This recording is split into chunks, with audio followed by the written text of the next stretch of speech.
আসসালামু আলাইকুম। কেমন আছেন সবাই? আশা করি সবাই ভালো আছেন।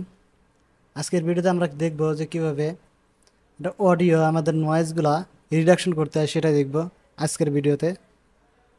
সো আমার চ্যানেলে যদি নতুন হয়ে থাকেন তাহলে অবশ্যই কিন্তু সাবস্ক্রাইব করবেন এবং বেল আইকনে ক্লিক দিয়ে রাখবেন, যাতে করে নতুন ভিডিও আপলোড করার সাথে সাথে আপনার কাছে পৌঁছে যায়। তো প্রথমে আমরা দেখব যে কিভাবে এই একটা অডিওর মধ্যে থেকে একটা ভিডিওর কিভাবে মানে নয়েজ রিডাকশন করতে হয় সেটাই দেখব। সো প্রথমে আমরা যে কাজটা করবো সেটা হলো আমরা একটা মিডিয়া ইনপুট করে নেবো এখান থেকে। আমরা একটা ইনপুট করলাম, একটা ভিডিও এখান থেকে ইনপুট করলাম। করার পরে আমরা যদি এখানে নিয়ে আসি, নিয়ে আসার পরে যদি আমরা প্লে করি,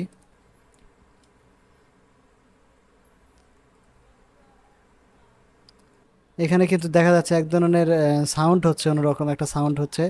এখান থেকে যদি আমরা দেখি এইভাবে, এখান থেকে আমরা যে ক্যাপকাটের যে প্লে লিস্ট আছে আমরা সেখানে যদি যাই, যাওয়ার পরে আমরা এখানে আমরা সবগুলো এখানে দেখতে পারবো। ঠিক আছে, এই যেখান থেকে কিন্তু একটা কথার যে একটা সাউন্ড আছে সেই সাউন্ডটা কিন্তু এক ধরনের বাতাস আসতেছে এরকম কিছু দেখা যাচ্ছে। সো সেটাই আমরা কিভাবে কাজ করে সেটা দেখবো, যে কিভাবে এই বাতাসের শব্দগুলো এবং আদার্স যে নয়েজগুলো আছে সেভাবে কিভাবে রিমুভ করতে হয় ক্যাপকাট দিয়ে, সেটাই দেখব।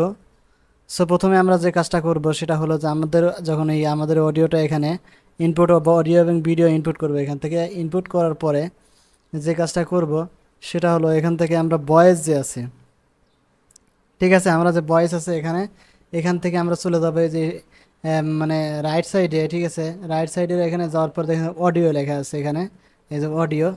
আমরা এই অডিওতে যাবো, এখান থেকে আমরা এখানে যদি অডিওতে ক্লিক দিই, ক্লিক দেওয়ার পরে আমরা অনেকগুলো অপশন পাবো, যেমন বেসিক ভলিউম, আমার অডিও কতটুকু ভলিউম হবে, ইন কতটুকু ভলিউম হবে, আউট কতটুকু হবে। এটা সাধারণত নর্মালে দেওয়া থাকে, কারণ 0 ডেসিবেলে দেওয়া থাকে সব সময়। এখান থেকে আমরা দেখবো যে কি নর্মালি জন, তারপরে লেখা আছে এখানে দেখবো সবগুলা লেখা। তারপরে আমরা যে কাজটা মূলত করবো সেটা হলো যে এখানে আমাদের রিডাকশন নয়েজ, ঠিক আছে, রিডাক্ট নয়েজ যেটা আছে সেটা আমরা এইটাতেই মূলত কাজ করব। এখান থেকে যদি আমরা প্রথম থেকে নেই, নেওয়ার পরে আমরা যদি একটু প্লে করে দেখি, কালার গ্রেডিং করতে পারবো এখান থেকে, কতটুকু পরিমাণ কালার লাগবে সেটা আমরা এখান থেকে গ্রেড করতে পারবো। এই যে এখান থেকে কিন্তু আমরা এখান থেকে দেখা যাচ্ছে এই যে এখান থেকে আমাদের একটু নয়েজ আসতেছে এখান থেকে, সেটা কিন্তু বোঝা যাচ্ছে। এখান থেকে নয়েজ যদি আমরা রিডাকশন করতে চাই তাহলে এই যে এখানে যে রিডাক্ট নয়েজ আছে এই নয়েজের এই জায়গায় আমরা ক্লিক করে দিলে তারপরে আমরা এখান থেকে দেখতে পারবো যে এখানে যদি আমরা ক্লিক করি তাহলেই কিন্তু আমরা এই যে এখানে আমরা যখন প্রথম থেকে দেখতেছি একদম প্রথম শুরুতেই আমরা দেখবো যে কিভাবে এটা কাজ করে এবং কিভাবে এটা বাড়ানো কমানো যায় এখন কিন্তু আমার কোনো নয়েজ নাই, ঠিক আছে। সো মূলত এরকমভাবেই কাজ করে। আমরা যে অনেকেই জিজ্ঞেস করছে যে এটাতে নয়েজ কীভাবে কাজ করে, আমার ফেসবুক পেজে জিজ্ঞেস করছে যে এরা নয়েজ কীভাবে রিডাক্ট করবো সেটা। সো এইভাবেই মূলত রিডাক্ট করে।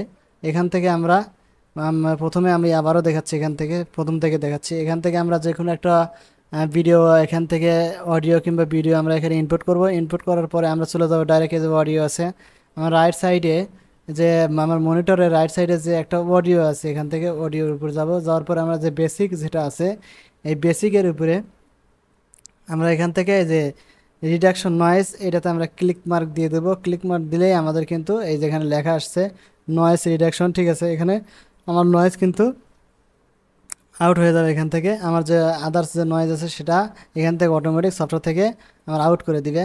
সো মূলত এইরকমভাবেই আমাদের নয়েজ রিডাকশন করতে হয়। সো আজকের ভিডিও এ পর্যন্তই। ভালো থাকবেন, সুস্থ থাকবেন, আর আমার চ্যানেলটা অবশ্যই সাবস্ক্রাইব করে দিবেন। সো আজকে এ পর্যন্তই। আল্লাহ হাফিজ।